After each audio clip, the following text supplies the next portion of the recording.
ჩვენ კი სამართლიანად წუხვართ ჩვენს ქვეყანაზე, ვდარდობთ ჩვენს ქვეყანაზე, ვიბრძვით ჩვენი ქვეყნისათვის, ჩვენი ქვეყნის თავისუფლების, ხელახლა მოპოვებისათვის, მეთქი ასე ვიტყვი. მოკლედ, შენარჩუნებისათვის სულ მინიმუმ და შეიმოსაზრებით საერთოდაც მართლაც რომ ხელახლა მოპოვებისათვის, მაგრამ უნდა ვიცოდეთ რომ ჩვენს გარშემო რა პროცესების მიმდინარეობს. ეს პროცესები, განსაკუთრებით ცხადია, უკრაინას გულისხმობ, ეს პროცესები ბუნებრივ ზეგავლენას ახდენს და მომავალშიც მოახდენს ჩვენს ამბებზე, ჩვენს პროცესებზე, ჩვენში მიმდინარე ამბებზე, კიდევ ვიმეორებ ამ სიტყვას, მოკლედ იმაზე რაც მოხდება ჩვენთან, ჩვენში. რა ხდება გარშემო? უხედავად იმისა, რომ პუტინი პაკიბუქობს, ამბობს, რომ ყველაზე ძლიერი არმიაო, თქვენ ჯერ კიდევ არ იცით, რამდენად ძლიერები ვართო. ეს ბოდვა ჩვენ გვესმის ბოლო 3 წელიწად-ნახევარია კი არა მეტია და 3 წელიწად-ნახევარია და მეტია პუტინი ვერაფერს ხდება უკრაინის ფრონტზე, თუ მთლად ობიექტურები ვიქნებით. ეს არ ნიშნავს იმას, რომ აქა-იქ ის გარკვეულ წარმატებას არ აღწევს ხოლმე რუსეთის საოკუპაციო ძალები, მაგრამ რას წარმატებასაც მიაღწევენ ხოლმე სამი იმდენს რომ კარგავენ, ესეც ფაქტია სულ ბოლო 10 თვის განმავლობაში რუსეთს დაკავებული აქვს, არ მინდა შემეშალოს და არ ვიცი რაღაცა მოკლედ რო არ მოგატყუოთ, ხო ძალიან მცირედით არის წაწეული წინ და უფრო მეტი აქვს დაკარგული იმ პერიოდთან შედარებით, რაც მან დაიპყრო 2022 წლის 24 თებერვლიდან, იქიდან ხო ფიასკოზე განიცდის. მაგრამ ყველაზე საინტერესო არის და ძალიან საინტერესოა ეს, რომ არა მხოლოდ უცხოური დასავლური იარაღის გამოყენებით, არამედ საკუთრივ უკრაინაში წარმოებული იარაღის გამოყენებითაც უკრაინა აღწევს და აღწევს წარმატებას და ამის გამო ის მეტ და მეტ პატივისცემას იმსახურებს საერთაშორისო აქტორების მხრიდან, მათ შორის შეერთებული შტატების მხრიდანაც და როდესაც ირწმუნდა და რაღა ირწმუნა დასავლეთმა კოლექტიურმა, რომ უკრაინა არ ტყდება, უკრაინა იბრძვის, უკრაინას შეჭირვებებისა და გაჭირვებების მიუხედავად შეუძლია გამარჯვებების მიღწევა, აკი ამიტომაც გადაწყვიტა მისი მეტი და მეტი შეიარაღება. იცით თქვენ რომ ტოლოხავკების საკითხი პრაქტიკულად გადაწყვეტილია, იცით რომ ევროპული სახელმწიფოებიდან მიდის იარაღი, იცით თქვენ რომ ნატო შეიძენს ამერიკულ იარაღს იმ მოთხოვნების და საჭიროებების გათვალისწინებით კი არა მიხედვით, რასაც მოითხოვს უკრაინა და გადასცემს მერე სწორედაც რომ ამ ქვეყანას. უკრაინა ეს ძალიან მნიშვნელოვანი ასპექტია, მნიშვნელოვანი დეტალია. უკრაინა არ ტყამს წერტილოვნად და აი მაგალითად ტიუმენის ნავთობგადამამუშავებელი ქარხანა, რომელიც 2385 კილომეტრით არის დაშორებული უკრაინიდან, ისიც კი გაანადგურა. აფეთქებები მოხდა პერმის ქარხანაში 1873-1900 კილომეტრი. წარმოგიდგენთ 1900 კილომეტრი იფრინეს რაკეტებმა და ეს მნიშვნელოვანია, რომ არა მხოლოდ დრონებით, ანუ უპილოტო შაჰიდი დრონებით მიმდინარეობს რუსეთის სიღრმეებში სტრატეგიული ობიექტების დაბომბვა, არამედ მიმდინარეობს საკუთრივ უშუალოდ უკრაინაში წარმოებული რაკეტებითაც. ეს ერთ-ერთი თვალსაჩინოება, იცით თქვენ რომ არის ფლამინგო, რომლის მიწვდომადობის სიღრმე თუ ხო სწორი ეს ტერმინია, ხო რადიუსი, ხო არის 3000 კილომეტრი. ასევე ძალიან მნიშვნელოვანია, რომ მომიჯნავე მოსაზღვრე ბელგოროდი, რუსული ბელგოროდი პირველად შეხვდება ზამთარს ელექტროენერგიის, ბუნებრივი აირისა და წყლის გარეშე, რაც უცილებლად, ეს სიტყვა ვიხმაროთ, ანუ აუცილებლად, რომელიღაც ეტაპზე გადასწვდება სხვა მომიჯნავე რეგიონებსაც მაგვარი პრობლემები და რომელიღაც ეტაპზე უფრო სოციალურ ნიადაგზე და არა ნაციონალურ ნიადაგზე რუსეთში დაიწყება პატარა ბუნტუკები, ან მერე უკვე დიდი ჯანყი მოსკოვის წინააღმდეგ. რუსეთისათვის, პუტინისათვის ეს ჯანყი ალბათ ყველაზე საშიშიც არის. პუტინის შესანიშნავად ხდება ერთის მხრივ სოციალურ ნიადაგზე ჯანყის გარდაუვალობას, იმიტომ რომ ეკონომიკური სანქციებიც აღრჩობს მას და მეორე მხრივ შესანიშნავად ხდება, რომ ომს თუ შეწყვეტს ეს ჯარისკაცები, 1,5 მილიონი,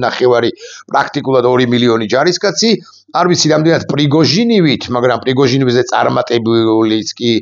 რამდენად პრიგოჟინის მარშრუტით, მაგრამ პრიგოჟინზე წარმატებულად კი მიადგებიან მოსკოვს და დალოი ვოვა იყვილებენ ასე შესძახებენ ასე და დალოი ვოვა შეიძლება ასე მოხდეს კიდეც, ასე განხორციელდეს კიდეც, ანუ მოხდეს შიდა გადატრიალება და ღმერთმა უწყის რომელი პუტინისტი დღეს იქცევა ანტიპუტინისტად ხვალ. ამასობაში რუსეთი რასაკვირველია გულხელდაკრეფილი შეგნებულად გავაკეთე ხელები ასე ხო? გულხელდაკრეფილი არ არის ის ცდილობს რომ ყავდეს ჯერ ერთი არ ცდილობს რომ დააშინოს ევროპა და თქვა ასად მიანიშნოს რომ მე ევროპასაც შევუტევ პოლონეთს, ლიეტუვას, ლატვიას, ესტონეთს, სუვალკის დერეფანს დავიკავე, ბაგე ბელარუსი გვერდზე მყავს და ასე შემდეგ მე არა ვარ სუსტი. თუმცა სულ უფრო ხშირად დასავლეთისათვის არათუ სუსტი, არამედ დასაცინად სუსტი ხდება რუსეთი, ტრამპი განსაკუთრებით ბოლო პერიოდში გამოირჩევა სწორედაც რომ ცინიზმით, ირონიით, სარკაზმით და ცინიზმით პუტინის მიმართ ერთხელ კი არა არც დიდი ხნის წინ სიტყვე რომ ქაღალდის ვეფხვს კი უწოდა პუტინს და პუტინი ამის გამო საკმაოდ გაჯავრებულიც იყო, მე შენ გაჩვენებ ქაღალდის ვეფხვი რომ არო Facebook-ის ლობი რომ პარავარო დაახლოებით ასე შეუთვალა უკვე მოსკოვმა ვაშინგტონს. პარალელურად რუსეთი რასაკვირველია ცდილობს ურთიერთობების დალაგებას ცალკეულ სახელმწიფოებთან და დუშანბეში თუ არ ვწდები და არ ვწდები შეიკრიბა ის მან შეკრიბა ცენტრალური აზიის პუტინმა შეკრიბა ცენტრალური აზიის სახელმწიფოების ლიდერები და მათთან რაღაც ეკონომიკურ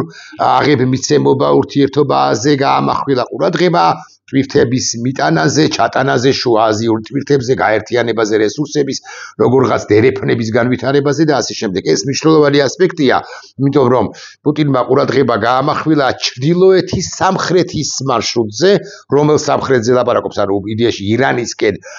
სამხრეთის მიმართულება, ირანის მიმართულება, როდესაც საკვანძო ქვეყანა სომხეთის სახით მან პრაქტიკულად დაკარგა, ეს რომ ვიცოდეთ, დაკარგა იმიტომ რომ მანამდე ადმინისტრაცია ბაიდენისა და კონკრეტულად ბლინკენი ძალიან ბევრს იღწოდა საიმისოდ რომ აზერბაიჯან-სომხეთის ურთიერთობა დარეგულირებული იყო და ტრამპის ადმინისტრაციამ საერთოდაც დააგვირგვინა ეს ამბავი და აგეს ცოტა ხნის წინ შეერთებული შტატების დელეგაციაც კი სტუმრობდა ერევანს, რომ ყველა დეტალი ან დამატებით დეტალები გადაეთარხმებინათ იმ ცნობილი ჩვენ რო ზანგეზურს უწოდებთ და ახლა კი სხვა ტოპონიმიკა რომ აქვს, აბრევიატურა ტოპონიმიკა ტრამპის გზის ცალკეულ ტრამპის გზაზე ცალკეულ დეტალებს ათარხმებდა ოფიციალურ ერევანთან. პარალელურად იმისა, რასაც პუტინი აკეთებს ცენტრალური აზიის სახელმწიფოებთან მიმართებაში, რომლებიც 2 მაქს და 3 მაქს თამაშობენ, იმიტომ რომ ერთის მხრივ ჩინეთთან ურთიერთობა ეზვირფასებად, მეორეს მხრივ თურქეთთან ურთიერთობა ეზვირფასებად, მესამეს მხრივ არ სურთ რომ ევროპული ბაზარი და ბაზრები დაკარგონ და პირიქით მაქსიმალურად ცდილობენ და მომავალში ცდილობენ რომ ევროპულ ბაზრებში შეაღწიონ და რუსეთის საამისოდ სულაც არ გამოადგებათ, იმიტომ რომ რუსეთს ეკონომიკური სანქციები მაინც აღრჩობს და მომავალშიც დააღრჩობს. პარალელურად პუტინი წავიდა ამგვარ კომპრომისზეც, თუ ნახეთ კადრები მისი შეხვედრისა აზერბაიჯანის ლიდერ ალიევთან, ალიევი იყო უაღრესად მკაცრი ამ body language-ს ხო უზარმაზარი მნიშვნელობა აქვს. უაღრესად მკაცრი, უაღრესად საქმიანი, უაღრესად გაბრაზებული, უაღრესად ნაწყინი, უაღრესად ცხვიდან მსუნთქავი, ასე ვიტყვი, ხოლო პუტინი იყო მოღუნული, ბოდიშებად დაიღვარა და აღიარა რომ ის თვითმფრინავი, რომელიც გასული წლის 25 დეკემბერს ჩამოვარდა, სწორედაც რომ რუსეთმა ჩამოვაგდო და თქვა რომ მე ჩვენ გადავიხდით კომპენსაციებსო და ასე შემდეგ გავბედავდა ვიტყვი ალიევის ამგვარი მკაცრი იერის გამო მათ შორის და მკაცრი მომთხოვნი პოლიტიკის გამო რუსეთსა და აზერბაიჯანს შორის ურთიერთობები შეიძლება დროებით აღარ გადაიძაბოს, ამ სიტყვას ვიტყვი თქვენის ნებართვით, მაგრამ უთუოდ ვერ მოგვარდება, იმიტომ რომ სტრატეგიულ ინტერესში, ასე შორის აზერბაიჯანისა რუსეთთან, ამ იზოლირებულ რუსეთთან ურთიერთობის დალაგება არ ღირს. ისევ უკრაინას რომ მიუბრუნდეთ, ნახეთ რას ამბობს პოდოლაკი. ხო, ბოდიში პოდოლაკი, როგორც კი დარტყმების რაოდენობა რუსეთზე გაიზრდებაო, ამბობს პოდოლაკი, ომის სოციალური საფასური, ეს რიგითი მოქალაქეებისათვის საფასური გაიზრდება ბევრად და ბევრჯერ და მის შიდა ბაზარზე გაიზრდება, როგორც კი მოსკოვში ყველაფერი აფეთქდება, ამბობს პოდოლიაკი, აფეთქდება მაშინ ომის აღქმაში, ომის სოციალური განზომილება სხვანაირი იქნება. არა, ცდება პოდოლიაკი ასე გეტყვით, არა უბრალოდ კი არ ცდება, მაგრამ ცოტა სხვაგვარადაც შეიძლებოდა ამის თქმა, სოციალური საფასურს გადაიხდის მოსახლეობა. სოციალური საფასურის გადახდის გამო მოსახლეობა ცენტრალურ რუსეთში, მათ შორის მოსკოვში მიუტრიალდება, პუტინს დაეთქვის. დალოი ეტავა დიქტატორა, ხო, არ გაუაბაზე არ ვლაპარაკობ პუტინის ბრუტალური ძალის გამოყენების შესაძლებლობა რასაკვირველია მოსკოვშიც აქვს და სურვილიც ექნება თუ დაინახავს ამ ეგზისტენციურ საფრთხეებს, რომლებიც მას შეექმნება, მაგრამ აქ ლაპარაკი არის იმაზეც, რომ პოდოლიაკს ალბათ ესეც უნდა ეთქვა ჩვენ კრიტიკულ ინფრასტრუქტურას მიზანმიმართულად წერტილოვნად ვანადგურებთ რუსეთის, მათ შორის მოსკოვშიც გავანადგურებთ რუსეთის კრიტიკულ წერტილოვნად გავანადგურებთ კრიტიკულ ინფრასტრუქტურას მოსკოვისაო. დიახ, ჩეხია პუტინის ბოდიშებს ალიევისადმი სამგზავრო თვითმფრინავი რომ რუსული რაკეტით აფეთქდა და ასე შემდეგ, ხო, და ასევე პირობა რომ დასჯის დამნაშავეებს, ეს არის სწორედაც რომ უკან დახევა აზერბაიჯანთანაც კი, აი, სად რუსეთი და სად აზერბაიჯანი, პუტინის შესანიშნავად ხვდება, რომ ამ მიმართებით მაინც უნდა დაალაგდეს სამხრეთ კავკასიაში და კვლავ ვიმეორებ, რომ ეს პრაქტიკულად წარმოუდგენელია, მათ შორის იმიტომ არის წარმოუდგენელი, რომ ალიევს მის დაინპატივისცემის გათვალისწინებით და მიუხედავად დემოკრატიასთან წყრალად მყოფ ალიევს, ასევე დემოკრატიასთან წყრალად მყოფი ერდოღანი რუსეთთან ურთიერთობის სრულ დალაგებამდე არ მიუშვებს თუ არ გაუშვებს, არამე არ მინდა იმის თქმა, რომ ანკარა აკონტროლებს ბაქოს, მაგრამ იმის თქმა კი მინდა, რომ არა მხოლოდ ბაქო, არამედ ცენტრალური აზიის სახელმწიფოებიც ხშირად დაეკითხებიან ხოლმე რჩევას, მოდი ასე ვიტყვი, ბრძენ ჭყალებში თუ ჭყალებოთ ერდოღანს. აი ამ ყველაფერში რა კავშირშია საქართველო, ახლა გეტყვით და ამ საკითხზე ვისაუბრებ. ხო, დუშანბეში გამართული სამიტი, ეს ამაზე ვილაპარაკებ, მინდა რომ ჩავიდე საქართველოს საკითხამდე და აი ჩავდივართ საქართველოს საკითხამდე. ისი თქვენ რომ საქართველოს de facto ქართულ-რუსული ხელისუფლება ერთი ხანობა მიუბრუნდა ანაკლიის ხმაწყლოვანი პორტის პროექტს და გამოაცხადა იქ ტენდერი, დამარცხდა თუ არ ვთქვი შვეიცარულ ლუქსემბურგული კომპანია და გაიმარჯვა ჩინურმა კომპანიამ, რომელმაც თქვა, რომ მე დავიწყებ, აი ინვესტიციებს ჩავდებ. ოღონდ მნიშვნელოვანი არის ის, რომ სააქციო პაკეტი აქვს შენარჩუნებული სახელმწიფოს ამ ახალი რეალობის გათვალისწინებით და 59% გასხვისდა ამ ჩინურ კომპანიაზე, მაგრამ ერთი ნიჩაბიც კი ვუტრირებ ცხადია, მაგრამ ერთი თხრილიც კი არ გაკეთებულა მას შემდეგაც კი, რაც საქართველოს de facto ხელისუფლებამ თქვა, რომ ანაკლია თურმე რა მაგარი ყოფილა, ანაკლიას ავაშენე. არ გაკეთებულა არაფერი მიუხედავად იმისა, რომ ეკონომიკის სამინისტრო და ზოგადად ქართული რუსული ოცნება ბაქიბუქობს და ამბობს, რომ მე უკვე დავიწყე სამუშაოები და ახლა მალე მოხდება ჩინური კომპანიის შემოსვლაო. მე გპირდებით, ასე ვიტყვი, ან გავბედავ და ვიტყვი, რომ არანაირი ჩინური კომპანია, მათ შორის გლობალურ კონტექსტში მიმდინარე პროცესების გამო არანაირი ჩინური კომპანია ანაკლიის გაღრმაწყლოვანებაში და ამ პორტის პირველი ფაზის, მოდი ასე ვიტყვი, დასრულებაში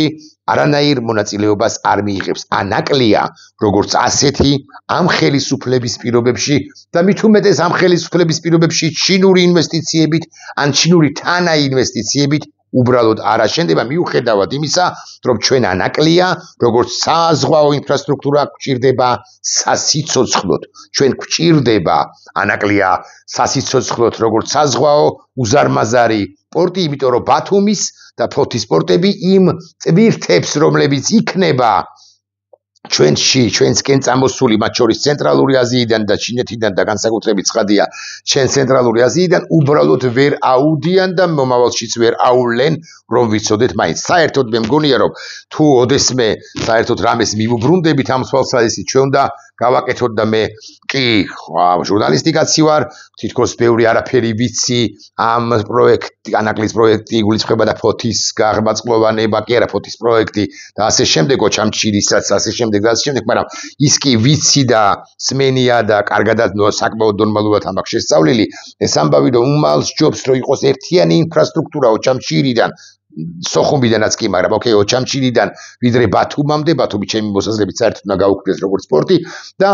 ეს ერთიანი საზღვაო კონცეპტუალური ეკონომიკურ ბიზნეს ინფრასტრუქტურა უნდა იყოს მოაზრებული. ოჩამჩირე ანაკლია, მათ შორის 20-24-25 კილომეტრი, მერე უკვე ანაკლია ფოთიდან იქიდან შეიძლება აქ ყველაფერს ჩართული უნდა იყოს, რა საკვირველია უამრავი ის ინფრასტრუქტურა, რომელიც უკვე არსებობს, რომ ვიცოდეთ მაინც და ეს ერთიანად უნდა იყოს მოაზრებული. მოკლედ, მაგრამ ჩინელები ამ ყველაფერში მონაწილეობას ვერც მიიღებენ გლობალურ კონტექსტში მიმდინარე პროცესებისა და გამო და არა დაგჭირდება ჩვენ ეს შუადერეფარი. ქართული ოცნების პირობებში მით უმეტეს, ანუ ქართული ოცნების როგორც არადემოკრატიული ხელისუფლების პირობებში ანაკლია როგორც ასეთი არა შენდება და მეცაც გეტყვით, ჩემი მოსაზრებით ანაკლია სთან დაკავშირებით ჩვენ გვექნება არაერთი, შესაძლოა ერთი გენერალური, მაგრამ უკვე სხვა პატარა ტენდერუკები, ესე ვიტყვი, კონკურსები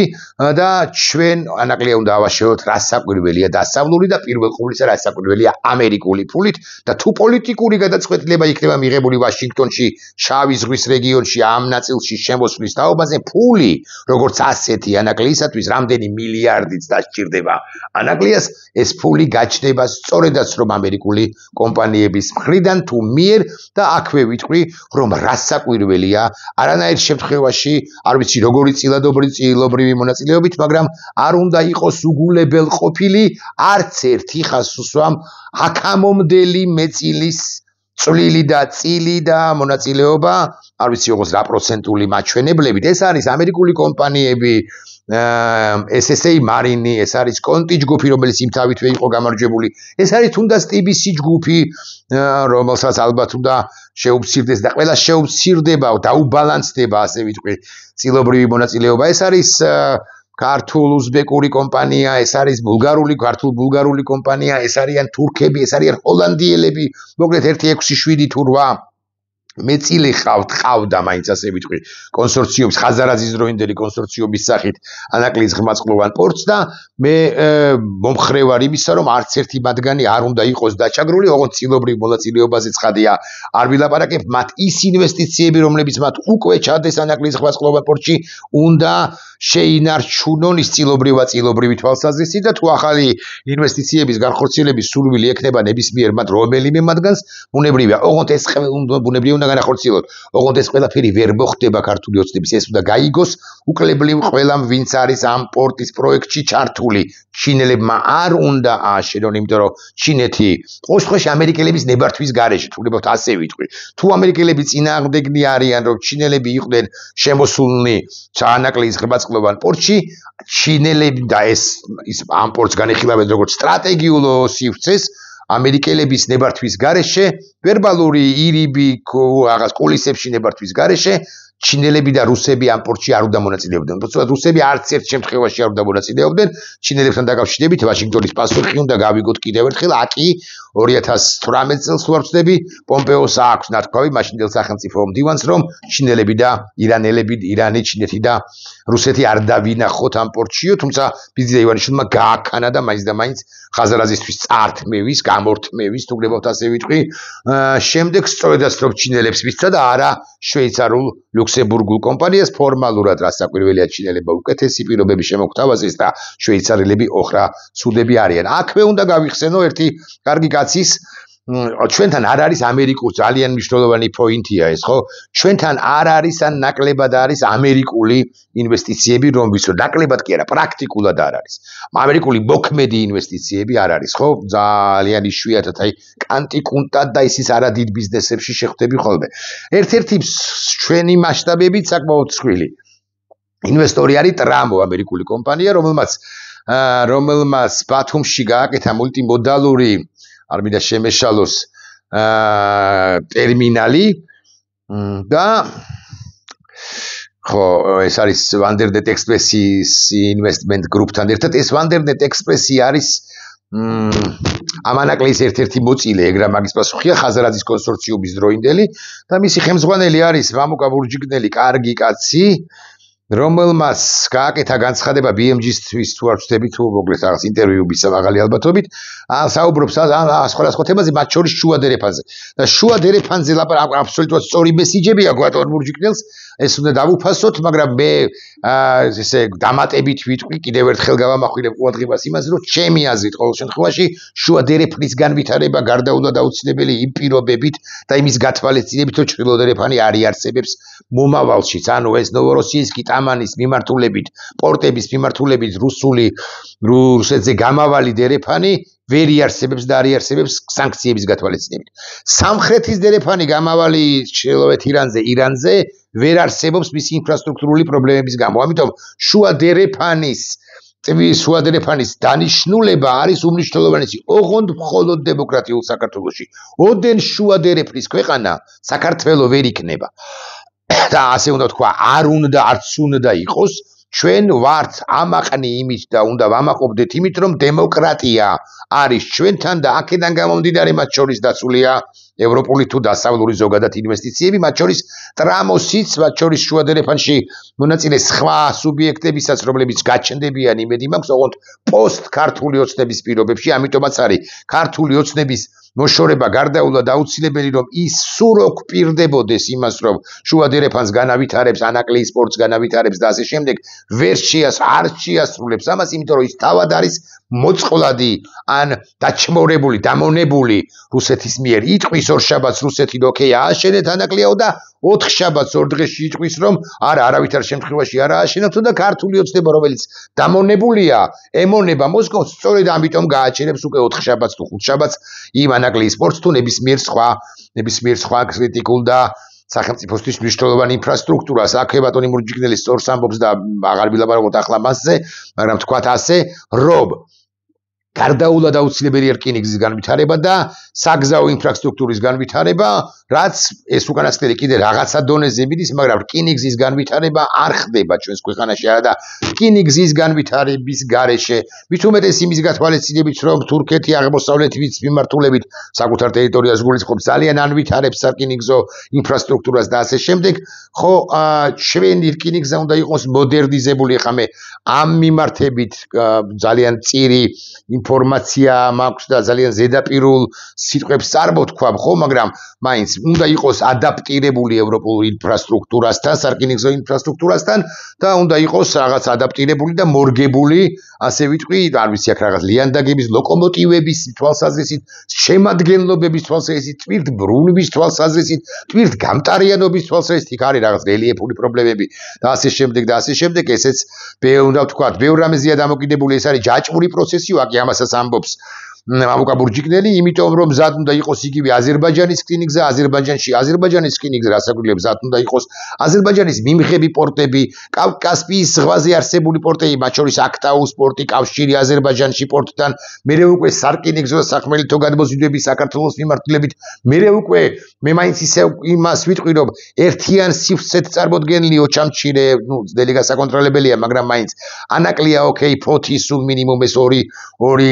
სპორტი ჩვენთან ფოთი არის გასაძლიერებელი, მარტო პაისის მიერ გაძლიერება ამ ყველაფრისა არ ყოფნის, მეტი და მეტია, იქ არის რაღაცა ბიზნეს მაფიოზური გარიგებებიც, რასწორი სიტყვა, ინფრასტრუქტურები, კარტელები მოსაშლელი, ასე ვიტყვი და ის ყველა ვიცით საბოლოო ჯამში, რომ იქ არის ბევრი მოთამაშის კარტელური მიდგომა დამოკიდებულებები. მნიშვნელოვანია მაერსკის ჩართვა ამ პროცესში, ბარემ ვიტყვი, რომელიც თავის დროზე სხვა შორის იყო დაინტერესებული ბევრი ინფრასტრუქტურით, მათ შორის ანაკლეითაც. მნიშვნელოვანია, მე არ ვიცი, მე რამდენად ვახსენებ, ასეთი კომპანია არსებობს ამერიკის შეერთებული შტატებიდან, რომელიც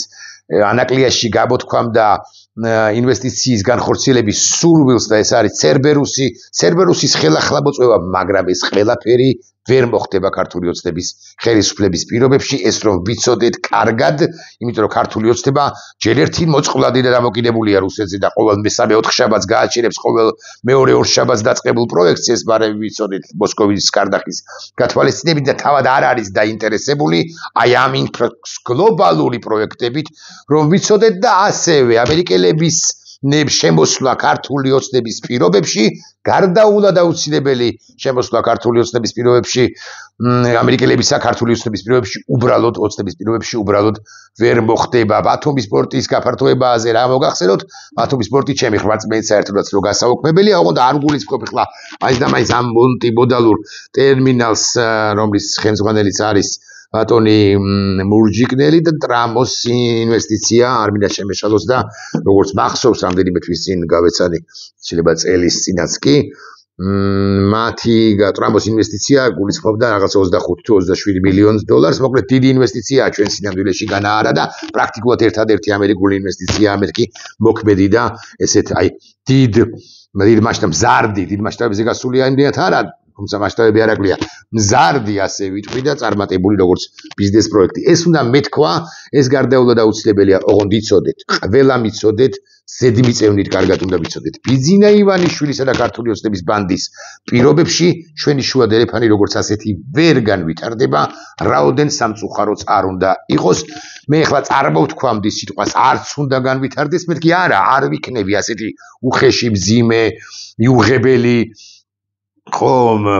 რაღაც ენამწარე და ასე შემდეგ, მაგრამ დემოკრატია ამ ქვეყანაში, ამ ქვეყნის თავისუფლება პირველ ყოვლისა, ამ ქვეყნის არაკორუმპირებულობა, ამ ქვეყნის არამაფიოზობა და ასე შემდეგ უნდა იყოს საყრდენი ჩვენი ინფრასტრუქტურული და პროექტების გასყებისა თუ განვითარებისა და მათ შორის შუა დერეფნის განვითარებისა. თვინიერ დემოკრატიის, ანუ დემოკრატიის გარეშე, თავისუფლების გარეშე, ასე ვიტყვით, ამოუკიდებელ სახელმწიფოს გარეშე, ხო, ეგრე რა ვიცი, კი, მნიშვნელოვანია შუა დერეფანი როგორც ასეთი, მაგრამ ყველაფერს ეკარგება აზრი. ამიტომაც ცვლილებები აუცილებელია და მე კი ვამბობ, რომ ეს ცვლილებები მოხდება მეთქი, მაგრამ მეტი და მეტი ძალისხმევა გჭირდება თითოეულ ჩვენგანს, რომ ცვლილებები უფრო მალე მოხდეს. ნახვამდის.